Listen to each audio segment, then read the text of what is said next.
All right, so I'm going to try and give you a quick overview of what an action potential means, what it is. This is kind of a precursor to explaining how impulses travel throughout the nervous system. It's also going to help us explain not only how a nerve impulse goes from your brain to your muscles, but how does an impulse go from your sense organs like your eye or your ear? How do you take light coming into my eyeball right now? How does that impulse get sent to the brain for processing so you can actually see, or to the brain so you can hear? So I'm going to try and hit some of the basics. I want you to really read through this section of your book. It's only a couple of pages, but it's going to take a couple times reading through to try and make sense of it. So watch this video, read through this section of your book, try and fill out the notes. This usually takes a few days to make sense of, so give it your best shot today. Next Tuesday, back when we're in person, I'm going to try and go over it again, and we're going to do a couple more activities covering the same material to try and reinforce it until it totally makes sense. So here we go. For starters, this is a neuron. You can see, let's see, we'll go with orange. Over here you can see we got the cell body, you got the axon, and you have the dendrites. Now it's going to be kind of small to see here, but I'm going to try and walk you through it. I want you to notice the inside of a cell is typically negative. The outside of the cell is typically positive. That means this cell is in what's called its resting state. Okay, that's a normal, non-excited state. So if you're just sitting there, you're not using your muscles, you're not sending a signal to them, the nerves that lead to those muscles are in a resting state. They're just waiting. That means the outside of the cell, out here, is positive. Inside the cell is negative. Now, one of the reasons it's negative is because these big purple dots that I drew in there, those represent some negatively charged ions that they're so large they don't go in and out of the cell. Some of those could be phosphates, some could be sulfates, some of them are different types of proteins, all of which carry a negative charge, which in general makes the inside negative. Now, there's more to the story, but that's the starting point. Something else I want you to notice in my picture is not only is inside negative, but we can take the charge on the inside, compare it to the charge on the outside, and do some math and find the difference between those two numbers. So we just subtract them. How many numbers are there between it? And in a resting state, a typical neuron will have somewhere around negative 70 millivolts of difference. In other words, the inside is 70 millivolts less than the outside. Okay, that's the difference. Okay, that has several different names. One of which is going to be called the resting potential because this one's at a resting state. The other one's just called the electrical potential because it's the electrical difference between the inside and the outside. So sometimes we're going to use those terms interchangeably, but it's an electrical potential, sometimes called a resting potential. Now, in addition, in our resting state, I want you to notice there's a bunch of sodium ions sitting outside the cell and only one inside the cell. There's a bunch of potassiums, those are all Ks, and they're hard to see, inside the cell, and there's only one potassium outside the cell. That is supposed to represent that outside the cell, there is a high concentration of sodium, inside is a low concentration. If you remember anything about biology, anything about diffusion, diffusion is the movement of particles from a high concentration to a low concentration. So naturally, these sodiums are going to flow through the protein channels in the cell membrane. They're going to flow in to my cell. Now, I notice those potassiums. There's a lot of them inside. So there's a high concentration inside, which means they're going to go from a high concentration to a low concentration. So the natural flow in its resting state is that the sodiums are going to flow in and the potassiums are going to flow out. That doesn't require any energy. That's just diffusion. That's just something that happens on its own until they reach balance. Now, the kicker is they're not going to reach a balance because of something called the sodium-potassium pump. Now, this is representing the inside of my neuron. This and this are the outside of my neuron. Now, the sodium-potassium pump requires energy in the form of ATP. And to give you the short version of it, basically what happens is this pump is a protein in the cell membrane. And every time it opens and closes, it releases 3 sodiums out, and it brings 2 potassiums back in. So I know I drew it in the middle. I probably shouldn't have it because it happens in the cell membrane here or here, and it pushes out 3 sodiums and at the same time brings in 2 potassiums. So what that means is it's putting out 3 positives while it's taking in 2 positives. As a result, which one's going to end up more positive because of this pump? The outside ends up more positive. The inside ends up more negative. So this sodium-potassium pump also helps maintain that resting potential. And so I jotted that over here. This pump helps maintain the resting potential, which is around negative 70 millivolts. So again, this is just setting the stage for sending a signal. This is the resting stage. It's not really doing anything right now. This is just explaining what it normally is like. So right now, let's say you're not doing anything, okay?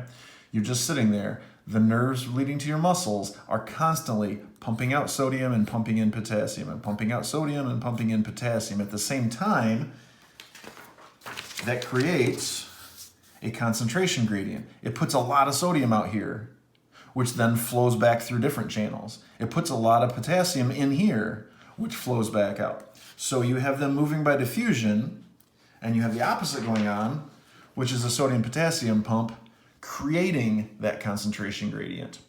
All of that sets the stage to allow you to send impulses. Sounds pretty complicated because it is, but that's setting the stage. So now, when you send an impulse, when you send a signal to your body, to your muscles, to your whatever, what happens is this membrane potential or electrical potential changes. Now, the way it changes is obviously going to be through protein channels. Okay? It's going to allow sodium and potassium and other molecules with a charge to go in and out quickly, which will allow it to become more positive or more negative. Okay? So, when it's at resting potential, we also sometimes say it is polarized. Polarized, if you think about the word, means it has poles. Right? It has a positive end and a negative end. So it's a positive outside, negative inside. So it's polarized. So let's look at it in a graph form. I like to start this way. We're going to look at it more in detail next week. But I want you to start by trying to picture it in terms of this graph. Because if you can picture this graph, then we can apply it back to my picture of a neuron. So what we have is, this is over time, and this is millivolts. This is your electrical potential over here. So you'll notice in the beginning, where was my cell at? Negative 70. So that tells me it started out at rest. That's the resting phase. Okay? It's maintaining negative 70 millivolts, which is where we want it. And again, this is what's the inside like compared to the outside. Right now, the inside is 70 millivolts less than the outside. So what happens if there's a stimulus? What happens if there's something that causes the neuron to change? In other words, what's going to cause some gates, some channels to open and let sodium in or potassium out? Let's just say there's a stimulus. I poked you, okay? Beep. So at this point, how do you feel that sensation? I just poked your shoulder. Well, when you do that, there's pressure receptors in your skin. We looked at those a couple days ago. Okay? Those pressure receptors actually change shape, which opens some channels, which allows sodium and potassium to flow more freely. And what that means is, so here's my stimulus. So I'll write stimulus. Now, if there's enough of a stimulus to reach negative 55, in other words, enough positive particles went into my neuron, the inside became more positive. If it hits negative 55, which has a name, it's called threshold. So if my cell reaches threshold, if enough sodium goes in, if there's enough of a stimulus and it hits this point, that's like the point of no return. Once it hits there, boom, there's going to be an electrical potential and it's going to travel up to my brain. If there's not enough of a poke, if there's not enough of a push to get to this point, it goes right back down to resting state. So let's assume that there's enough of a stimulus to get to negative 55 threshold. Once you hit threshold, what happens is your your sodium channels are going to open. So I'm just going to write that down. Sodium channels are all going to open up. Okay. At the same time, the potassium channels are going to close. That's what's happening this whole length here. Now, imagine this last picture, or any of the pictures. If I opened up all the sodium channels, that's a lot of positives going inside, right? By diffusion. All of a sudden, the inside is a lot more positive. So look over here. When the sodium channels open, what happens to the voltage inside? It gets a lot more positive. Okay. And this whole part right here, let me change colors. Let's go to red. This part that I'm coloring red is called depolarization. Remember, polarization is when the inside's negative. Depolarization is when the inside becomes more positive because of the influx of sodium. Now, once we get to the top, once it hits somewhere around positive 30 millivolts, those sodium channels are going to close. But the potassium channels are going to open, which is going to allow the potassium to flow out very quickly. What that means is a bunch of positives are leaving the inside of the cell, making the inside more negative, which is why you can see the membrane potential is going to drop. And it actually gets down below resting potential. And then the sodium potassium pump is going to bring it right back down. So this green part is called repolarization. And then, like I said, it settles back in at resting membrane potential until there's another stimulus and the process happens all over again. So let me try it one more time. I know that was a lot of stuff, so let's just follow this through. Your neuron is at a resting state at negative 70 millivolts. That means the inside is 70 units less than the outside. If there's enough of a stimulus to open enough sodium gates, the inside becomes more positive and more positive and more positive. Once it hits negative 55, called threshold, it initiates an action potential, which is what this whole graph is. And an action potential is also called a nerve impulse. It means the exact same thing. Or, oops, you probably can't see that.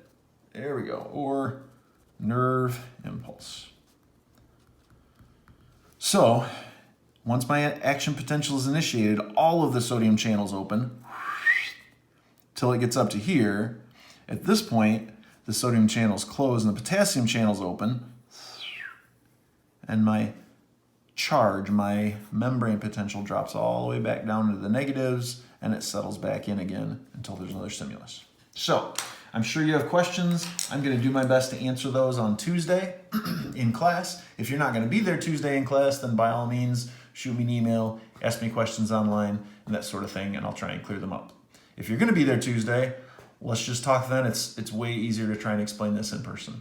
So, till then, have a great day.